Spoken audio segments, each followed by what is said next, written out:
Di antara dampak buruk kemaksiatan, betapa banyak orang ketika sakaratul maut disuruh mengucapkan la ilaha illallah, dia tidak bisa. Ada di antara mereka yang bernyanyi, ada di antara mereka menyebutkan perkataan-perkataan sedang berjudi. Tidak bisa dia ucapkan la ilaha illallah. Maka datang maksiat dalam bentuk seorang yang sangat buruk rupa, yang sangat busuk baunya. Yuriduna an yutfi'u nurallahi biafwahihim. Asyhadu an la ilaha illallah wahdahu la syarika lah.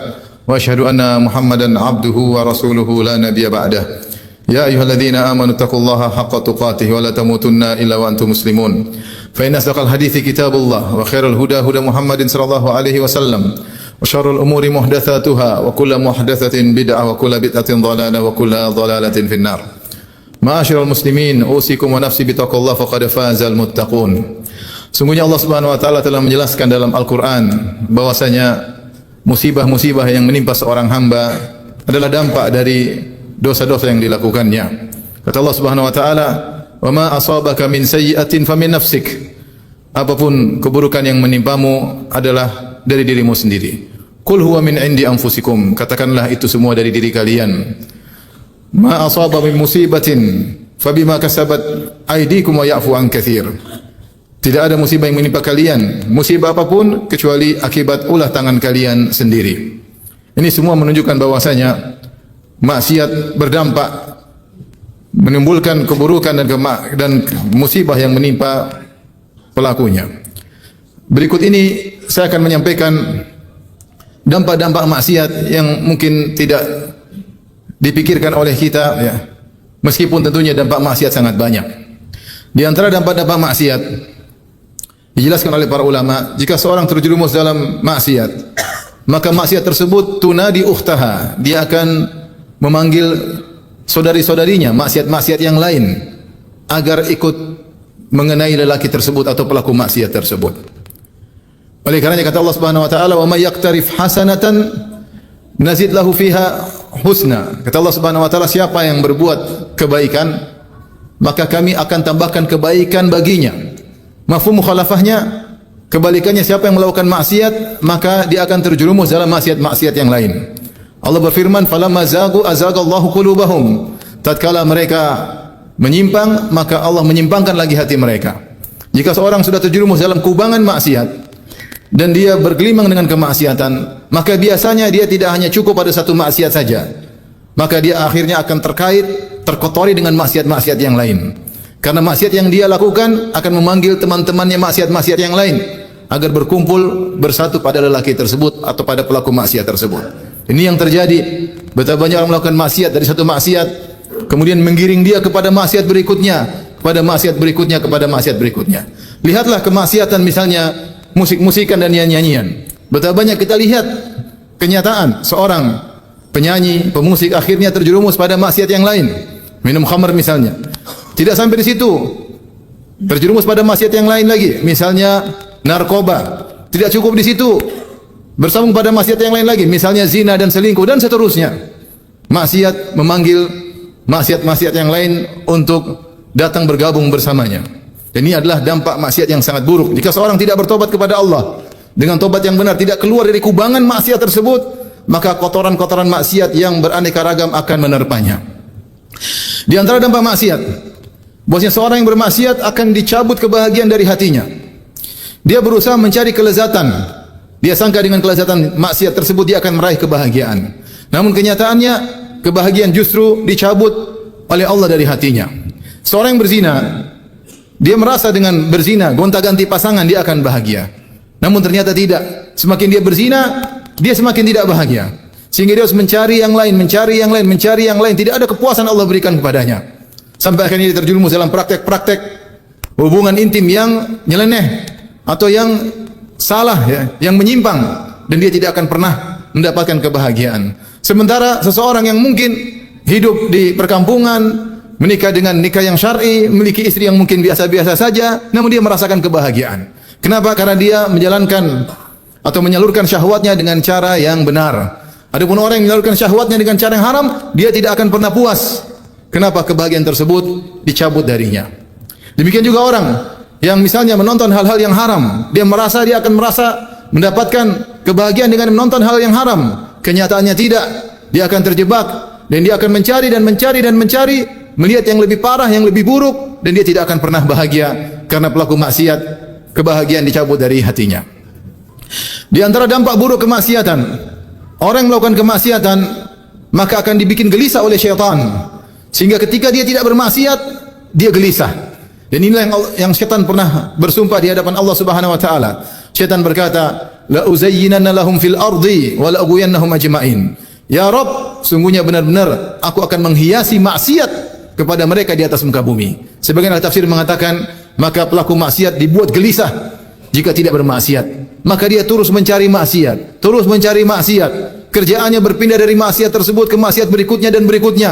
Kalau tidak bermaksiat, dia terus gelisah dan gelisah dan gelisah. Jadi kecanduan dan terjebak dalam perangkap syahwatnya dan nafsunya, perangkap iblis. Waliyadzubillah. Oleh karenanya seorang ketika bermaksiat hendaknya dia bertobat kepada Allah Subhanahu wa taala. Jika tidak, maka dia akan terjebak dengan dampak-dampak maksiat yang sangat buruk tersebut.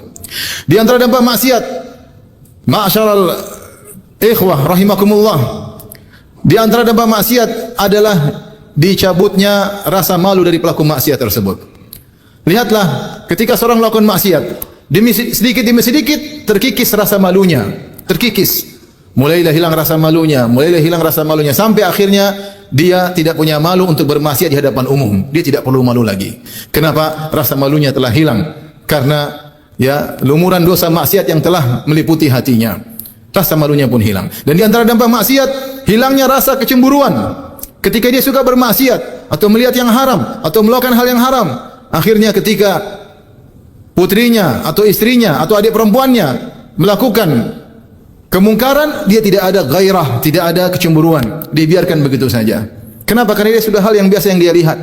Ketika dia menonton yang haram, melihat wanita terbuka auratnya dalam tontonannya. Ketika istrinya buka aurat di hadapan umum, dia tidak rasa malu. Ketika putrinya tidak memakai jilbab terbuka auratnya, dia tidak rasa malu. Rasa malunya hilang karena dia sudah biasa melihat pemandangan tersebut. Maksiat yang sering dia lakukan. Tidak ada kecemburuan, dicabut dari hatinya. Waliyadzubillah. Di antara dampak maksiat, kenikmatan dicabut oleh Allah Subhanahu wa taala darinya. Allah Subhanahu wa taala berfirman, "Wa daraballahu mathalan qaryatan aminatan mutmainnatan kanat aminatan mutmainnatan ya'tiha rizquha ragadan min kulli makan fakafarat bi an'amillah fa'adzaqahu Allahu libasal ju'i wal khaufi bima kanu yasnaun." Allah memberi perumpamaan tentang suatu negeri yang negeri tersebut tadinya aman, tentram, datang rezeki dari segala sisi dengan rezeki yang berlimpah ruah. Fakafara bi an'amillah, kemudian mereka ingkar, mereka bermaksiat, maka Allah rasakan bagi negeri tersebut kelaparan, pakaian kelaparan dan pakaian ketakutan akibat ulah perbuatan yang mereka lakukan. Dalam satu hadis kata Rasulullah sallallahu alaihi wasallam, "Innar rajula la yuhramu rizqa min adz-dzambi yusibuhu." Sungguh seorang dihalangi dari sebuah rezeki oleh Allah Subhanahu wa taala. Allah menghalangkan rezeki darinya karena dosa yang dia lakukan. Hadis ini meski musanadnya bermasalah tapi maknanya benar. Karena dalam ayat Allah Subhanahu wa taala berfirman, "Wa may yattaqillaha yaj'al lahu makhraja wa yarzuquhu min haitsu la yahtasib." Siapa yang bertakwa kepada Allah, maka Allah akan berikan solusi baginya dan Allah akan berikan rezeki kepadanya dari arah yang dia tidak sangka-sangka. Jika dia bermaksiat, maka rezeki tersebut bisa dicabut oleh Allah Subhanahu wa taala. Rezeki tersebut bisa saja berupa harta, berupa materi, dan rezeki tersebut bisa saja kenikmatan-kenikmatan yang lain. Bisa jadi rumah tangganya rusak, bisa jadi anaknya nakal, bisa jadi kebahagiaan dicabut dari hatinya dan berbagai macam rezeki-rezeki Allah cabut darinya gara-gara maksiat yang dia lakukan. Aqulu qouli hadza astaghfirullah li wa lakum wa lisal muslimin kulli dhanbin wa khati'ah fastaghfiruhu innahu huwal ghafurur rahim. Alhamdulillahi ala ihsanih wa syukru lahu ala taufiqihi wa amtinani wa asyhadu an la ilaha illallah wahdahu la syarika lahu ta'ziman li sya'nih wa asyhadu anna Muhammadan abduhu wa rasuluhu da'ira ridwanih. Allahumma salli alaihi wa ala alihi wa ashabihi wa ikhwani. Di antara dampak maksiat sebagaimana disebutkan oleh Ibnu Qayyim rahimahullahu taala bahwasanya hati berkhianat ketika saat dibutuhkan untuk tidak berkhianat. Seperti contohnya ketika seorang sedang salat karena dia terlalu banyak bermaksiat. Dia ingin khusyuk, hatinya tidak mau, hatinya berkhianat, tidak mau. Dia suruh hatinya khusyuk, hatinya tidak mau. Kenapa? Hatinya sudah banyak bermaksiat. Dan lebih berbahaya lagi ketika dia akan meninggal dunia tatkala sakaratul maut. Betapa banyak orang ketika sakaratul maut disuruh mengucapkan la ilaha illallah, dia tidak bisa. Ada di antara mereka yang bernyanyi, ada di antara mereka menyebutkan perkataan-perkataan sedang berjudi, Tidak bisa dia ucapkan la ilaha illallah. Hatinya berkhianat kepadanya di saat-saat yang membutuhkan. Waliyadzubillah.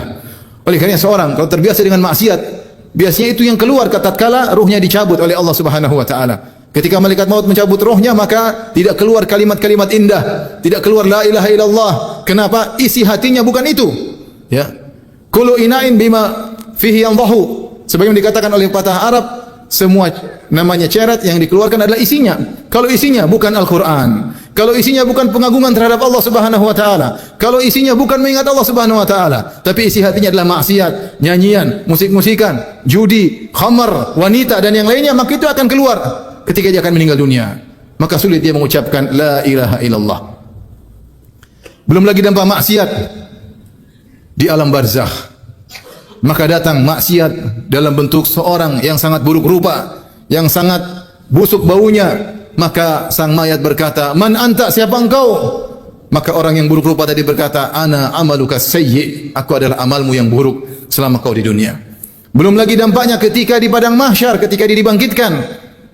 Bisa jadi Allah menampakkan maksiat yang biasa dia lakukan, yang mungkin disembunyikan olehnya, maka pada hari itu yauma tubalas sarair, hari di mana rahasia diungkap, maka akan terlihatkanlah keburukannya, maksiatnya di hadapan khalayak. Belum lagi ketika dia di atas sirat, maka akan sulit kakinya untuk melangkahkan kaki menuju surga Allah Subhanahu wa taala. Waliyadzubillah. Ma'asyiral muslimin,